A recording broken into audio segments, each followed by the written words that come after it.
Miarabantsika tsirairay avy-indray atratr'ity alarobia faharoa ny volana aogositra ity.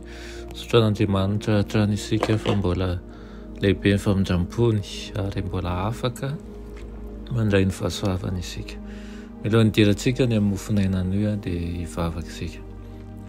Io Andriamanitra tsara indrindra sy ny-danitro, ndera ny laza ny antsa voninahitra ny tolotra ianao. Ianao lefa tsara ho maly sy anio ary mandrakizay. Misaotra anao mbola mamposaka ny fahasavanao aminay indray na dia tsy mendrika anao aza izahay. Misaotra Tompo fa Andriamanitra mpihaino vavaka tokoa ianao ary manatanteraka ny teny fikasahanao aminay. Tompo voazo ny fomam-pananay handray ny teninao amin'ity maraina ity ka mitenena fa miainanao izahay. Anaran'i Jesosy, amen. Lohatenin'ny mofinainantsika androany dia manao hoe mpampianatra lehibe indrindra. Mpampianatra lehibe indrindra nalaina amin'ny Marka 4:4 manao hoe ary nampianatra azy zavatra maro tamin'ny fanoharana izy. Amen. Ny fivavahan'i Kristy dia tsy manambany na oviana na oviana izay mandray azy. Tsy mahatonga azy ho mivatam-batana na masiaka, tsy mahalala fomba na mihevitena ho zavatra, ary tsy mirejepona na mafy zany, fa nohitra amin'izany manjary ity zavatra mendrika kokoa ilay masina, ary masina ny fahaizany mitsara, madio sy mendrika ny eritseriny ka tonga babon'i Jesosy Kristy izany. Ilain'Andriamanitra ho an'ny zanany dia ambony kokoa noho izay azon'ny sain'olombelona takariny. Noraketin'ilay Andriamanitra velona teo amin'ny lalàny masina ny toetrany. I Jesosy Kristy no ilay mpampianatra lehibe indrindra, tsy mbola nisy toa azy eo anatrehan'izao tontolo izao. Ary inona ny fenitra ny meno ho an'ireo rehetra izay mino azy? Hoy izy hoe aoka ho tanteraka ianareo noho ny fahatanterahany rainareo izay any an-danitra. Satria izany Andriamanitra dia tanteraka amin'ny sehatra ambony hasany, dia azon'ny olona atao tokoa no tanteraka eo amin'ny sehatra ny maha-olombelona azy ireo koa. Ny ambony indrindra kendren'ny toetra kristianina dia ny fitovizana ny Kristy izany.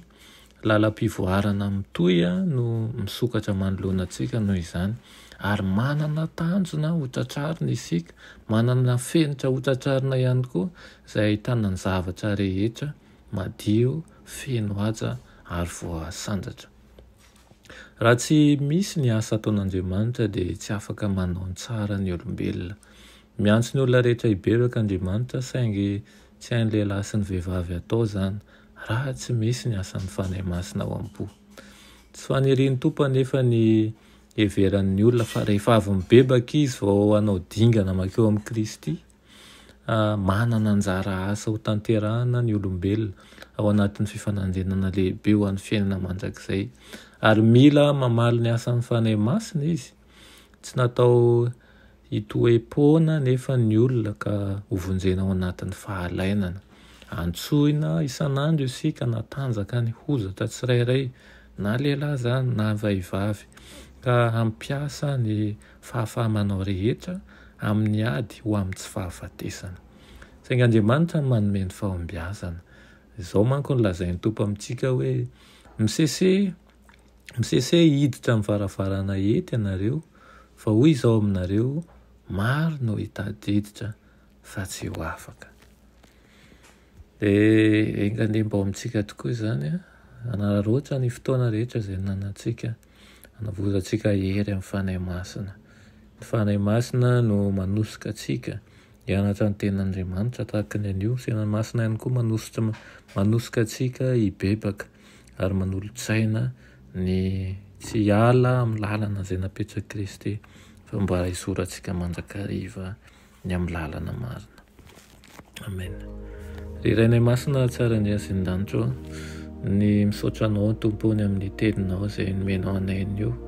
Misaotra anao ihany koa izay manome ny herinao anatinay, ary ihany koa ianao le efa tanteraka dia tianao hanao asa tahaka an'izany ihany koa izay ampio izay amin'ny alalan'ny fanahinao masina mba tsy hanala-baraka anao amin'izay rehetra atao fa hanome voninahitra anao ka na amin'ny fiteny na amin'ny atao na amin'ny fihevitra na amin'ny fitondran-tena na ny zavatra rehetra atao hanomezana voninahitra ny anaranao dia mba ho tomombana antsakany sy andavany sanatria tsy tediavana ilaza fa noho ny fiasanao anatinay ihany koa ny atsapahana eto koa fa be ny fitiavanao anay dia izany ihany koa ny tokony hanosika anay anao araka ny sitraponao amin'ny anaran'i Jesosy amen.